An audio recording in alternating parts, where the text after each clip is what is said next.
What about the receivers that are in there? You got Reggie Wayne, you have Hines Ward. Are those guys locks together? I mean, is there a way I, they I, get in? yeah, I mean, I don't think either of those guys are locks. I think Reggie Wayne has a shot. Mm-hmm. Um, I would personally, I would probably steer towards Calvin Johnson, who's Mm-hmm. eligible for the first time this year. Um, I'm still hoping he's going to come out. I'm still hoping someone's going to give him a contract and, and he's going to come back to us for football. um, and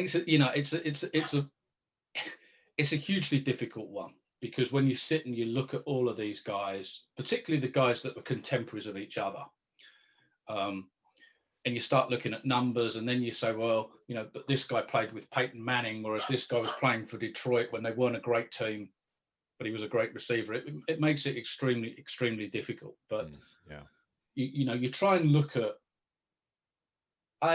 how dominant a player was in the era, but also how dominant to a degree he was on the team in which he played as Mm-hmm. well. So we look at, for example, Sterling Sharp from the period in which he played, was a dominant player in the NFL, Yeah, but he was was. hugely dominant for the Packers. He was the only offensive weapon for many years that the Packers really had. And I feel the same way for Calvin Johnson. So my gut feel says if one of the receivers gets in, it's Calvin Johnson, but that's just a gut feel, nothing Yeah. to really base that on. That are Playing on off there your are a couple of bangers and a couple that stood out again. Tony Boselli. I guess because he was in the age where I don't know, maybe I wasn't paying enough attention, but he was a headline all the Yeah, time. It seemed like when he was in playing, he seems like a shoe in just for the Jags to get a player in there. Everybody else that doesn't weigh in on the politics, but also one of the guys I remember from youth is Willie Anderson for the Steelers, right? How many opportunities do linemen get in? I mean, I don't know how you judge them sometimes, but those guys seem like legends that should be in for me.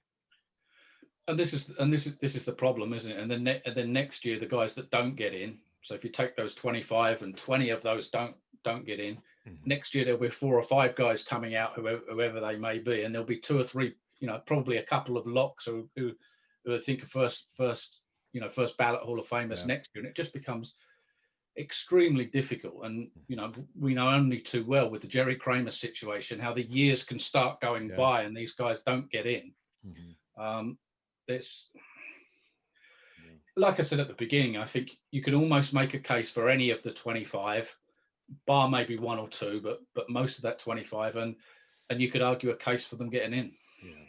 No. Well, I think the biggest case that needs to be made that we've been supporting online, Peter, is just the Clay Mathews not being into the Hall of Fame yet. His daughter is leading the way on Twitter right now. Take a chance, get out there and give Clay Matthews a vote for the Hall of Fame because no more deserving a player in representation of the old NFL hard nosed Yeah, football than Clay Matthews for the Browns. yeah. So And Clay suffers from that thing when they go and look at all Pro and Pro Bowl appearances.